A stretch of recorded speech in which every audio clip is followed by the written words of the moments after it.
From 10th last season to first this. The stuff of Neapolitan dreams.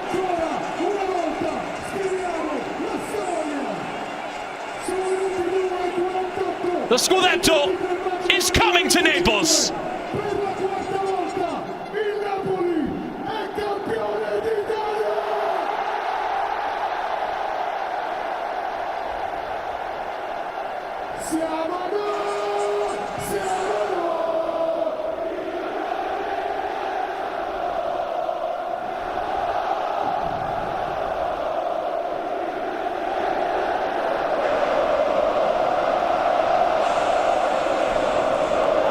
Look at what it means to these players. Scott McTominay is still on the floor. The flares, the fireworks, the songs, all staples of this incredible football city that lives and breathes this club, that agonized over the final weeks, that will soon have their name carved into this trophy for a fourth time.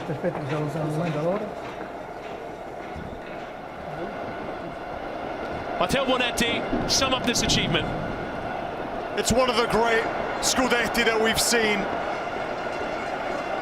No one saw it coming, the odds makers, it doesn't matter, all that goes out the window. This group collectively overachieved under Antonio Conte, who had one of his most brilliant seasons of his career. To get this group, to have them playing this way. You see the MVP of Serie A, most likely Scott McTominay, just cannot contain his emotions. And the name of Napoli etched onto their fourth Scudetto. It really is amazing, Chris. The jubilation, fending off Inter until the final match day.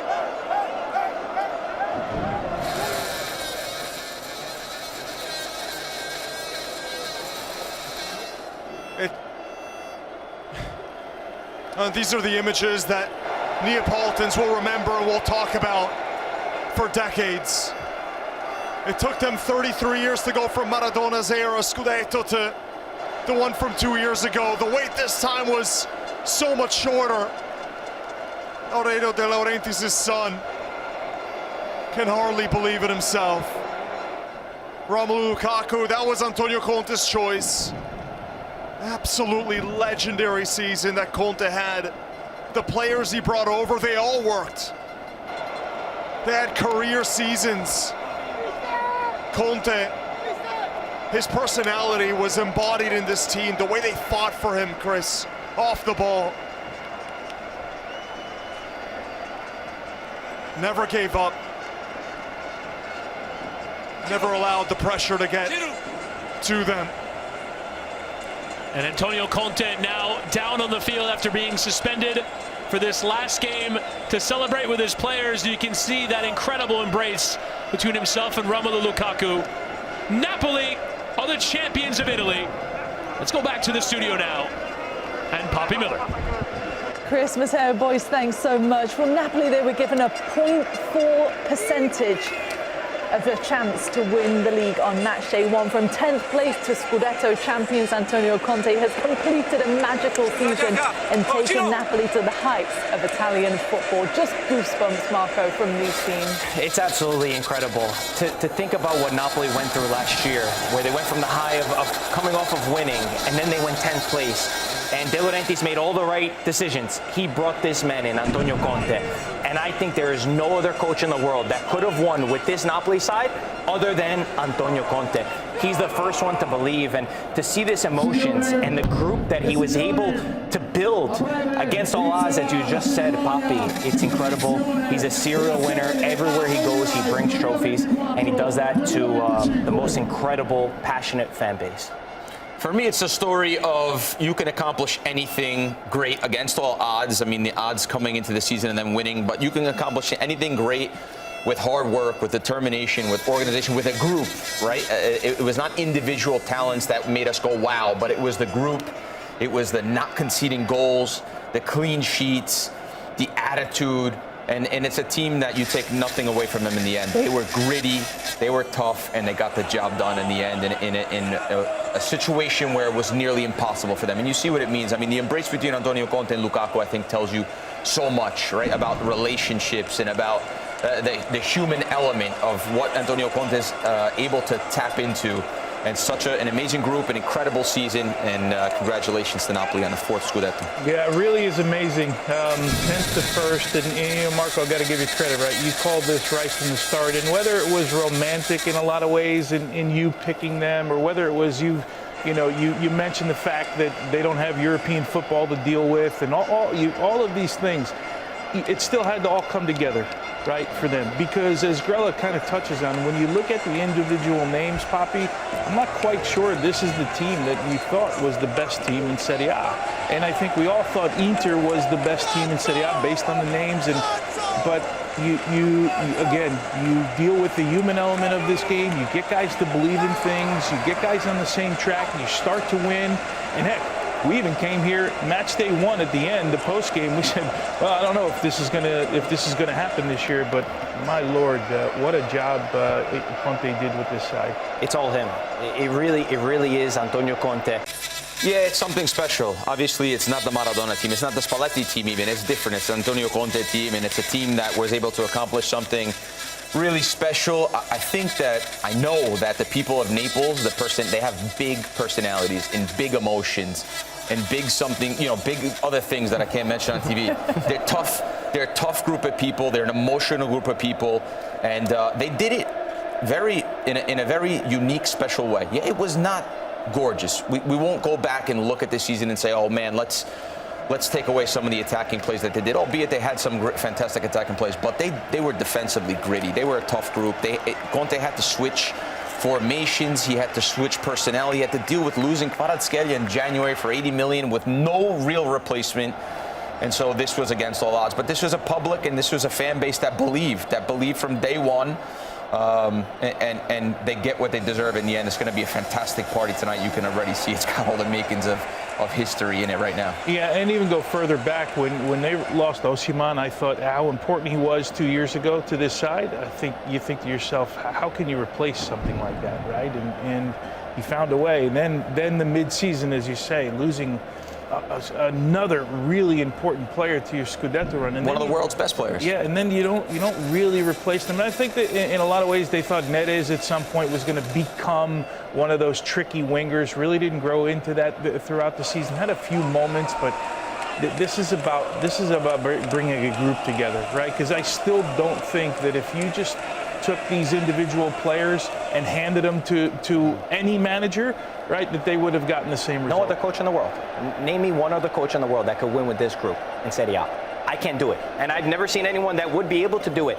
And the first thing that Conte said when he arrived in Napoli, he said, it's the first job I've ever had that this fan base gave to me before I gave to them anything. When he was you go to Juventus, you go to Inter, you go to Chelsea, they want you to win a trophy first, and then they're going to love you. Then they're going to sing your name. They were singing his name right when he arrived. So for him to give back to this city, a city that wears their heart on their sleeve, that deserves to celebrate even more titles than they have in their trophy cabinet, it really is a beautiful thing. He's also now the first Southern coach to ever win with the Southern team, and that means a lot to him. It means a lot to represent the South, and it's an emotional aspect for a lot of people and for a lot of the Napoli fans. So for them to celebrate once again this title is special. And it's not the Maradona, it's not the Spalletti, but maybe this one is even more beautiful because they had to do it in a different way. This is the collective unit, isn't it? By the way, these are our cameras all around Naples, the Piazza Plebiscito. Grella, is that your dad setting off some fireworks there? It wouldn't surprise me one bit, and for sure.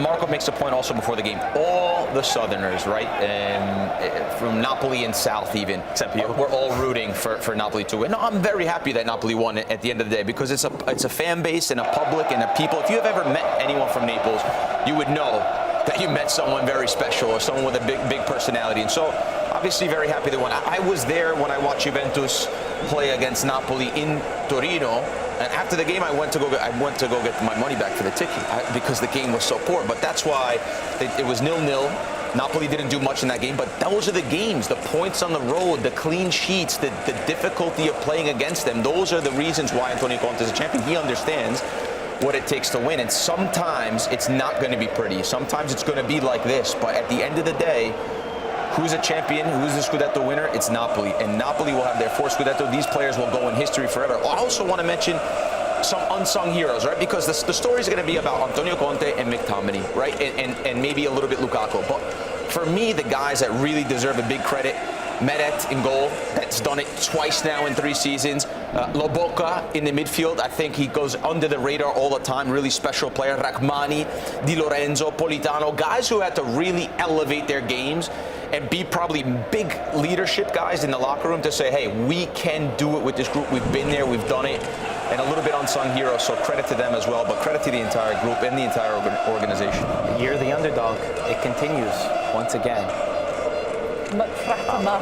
How about McTominay? Who would have thought Scott McTominay from Manchester United would come into this Napoli side and be the hero? Just by the way, welcome along if you're joining us on the Golasso Network. Great to have you with us. Napoli have just won their 4th Scudetto in club history, and these are the scenes at the Maradona. Can you imagine if you told somebody on match day 1 that McTominay and Gilmore would be in your midfield on match day 38 and you were about to win the Scudetto? Imagine the things they would have said to you. And had to be a little bit more defensive. You had to endure, moments in the season. And the reality is, a week ago, the Scudetto was out of their hands for a short period of time, and they still found a way to win it. I think it's amazing that there's so many coaches these days that want to sell you on, I got a project that's going to take time. This man came straight in and immediately gave them energy. He turned it around and won it in his first year. So that's another thing that I think also should be studied, because he didn't make excuses. Even when he lost a lot of, actually he did make excuses a couple times, but only every other week. He still made it work. He still, at the end of the day, made it work. And you can't overlook how important this fan base, how important the fan base of Napoli in all of this working is. Today, if the ball didn't go in, I think it was going to be the 80,000 in the fans that were going to take the pitch and try to put the ball into the back of the net. It really is special. There's very few places in Italy that would celebrate a title like this. It reminds me of what I saw when Argentina won the World Cup, where it's just nothing else matters. It's only the football. It's incredible. We were blessed to be in Naples when they won the Scudetto a couple of seasons ago. I've never seen anything like it. Them being the only team in the city. Everybody loves the team. They love football. You can see it. I mean, the scenes say everything. What about Di Laurentiis, though, Grell? Because he's a man that dreams big.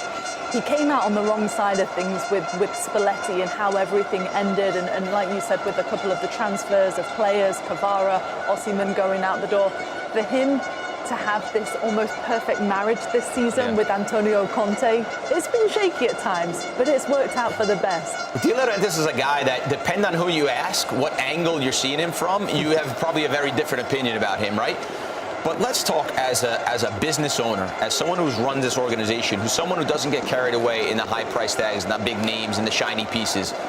You've got to applaud what this guy's done. It's the only club in Italy, one of the only clubs without debt, who have done things the right way. Maybe you don't like his style. Yeah, he takes the Kvara money and pockets it in January, and you think, oh my God, this is terrible. They had a lead at the time, but then he goes on and wins, right? And maybe there's some rumors that they're going to spend some money this summer, and hopefully they do. So, because obviously Napoli is one of the biggest clubs in the south of Italy, one of the biggest clubs in the south of Europe. So for them to spend money and build upon this would be really something that I think everyone in the football community would want to see.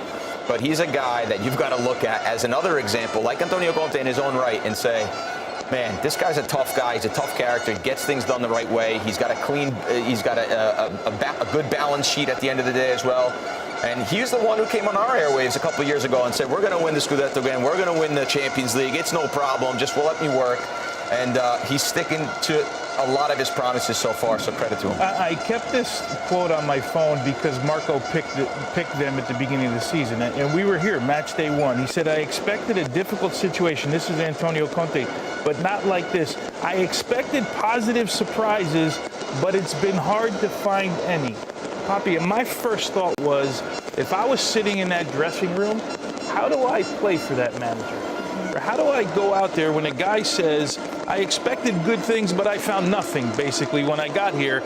And 37 match days later, we're seeing these scenes right here. It's amazing. I'm amazed by the managerial job. Not necessarily, not the tactics. I'm talking more the man management of the players. When to pull the strings, when to put your arm around the guy, when to kick a guy in the backside, when he needs a kick in the backside, when to yell at a guy, when to call him up and go to dinner with him. Like all of these things. We saw the images, 3 weeks ago, all of them out to dinner. And I mean, it's just amazing to me. When you think about what Juventus did, right, in the offseason, the money that they spent in this project, in this big deal, and then you think about De Laurentiis, and he was just like, didn't spend the big money and didn't really, he brought in Lukaku, he did some amazing things, but just so resourceful in the way that he won this Scudetto, right? He didn't get locked into these things. And when you see clubs, like the biggest clubs in the world, and they're not doing well, it's because they're usually making really bad decisions in the transfer market and bad decisions in the top levels of the club.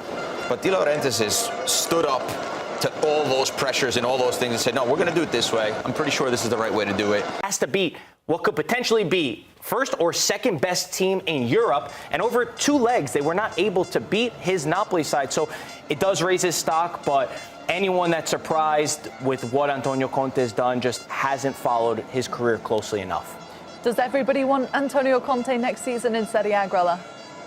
Take him at Juventus.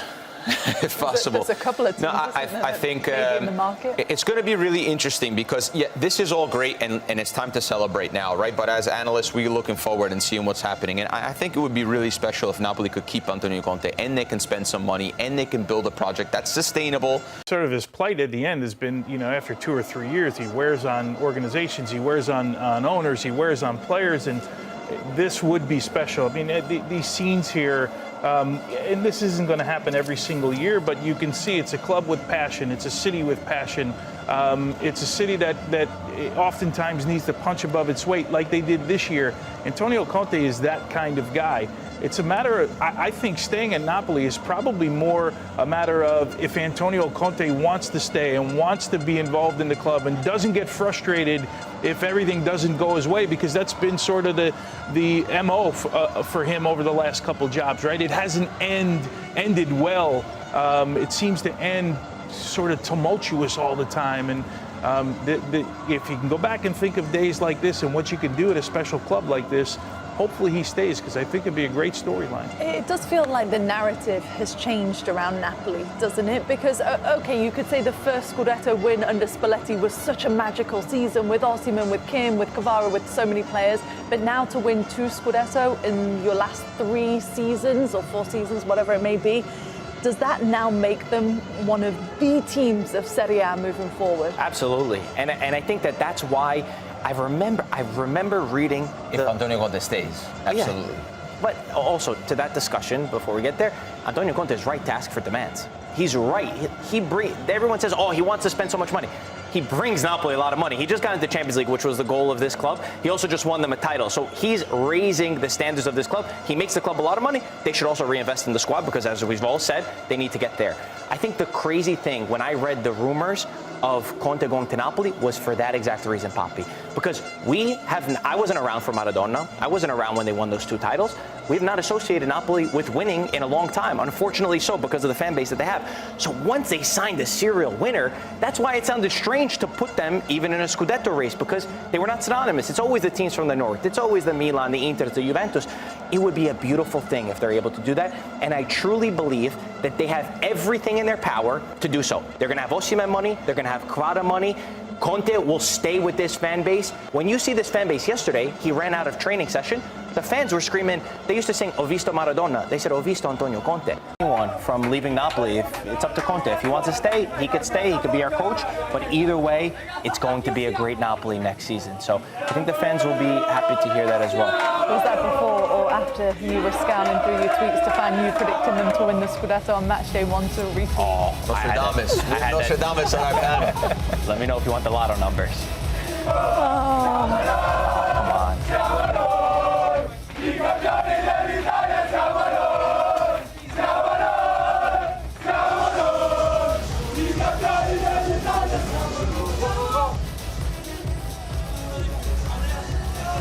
Okay, we are ready to go at the Maradona. Let's get you back over to our boys for the presentation of the Scudetto. Napoli's 4, Chris Whittingham and Matteo Bonetti.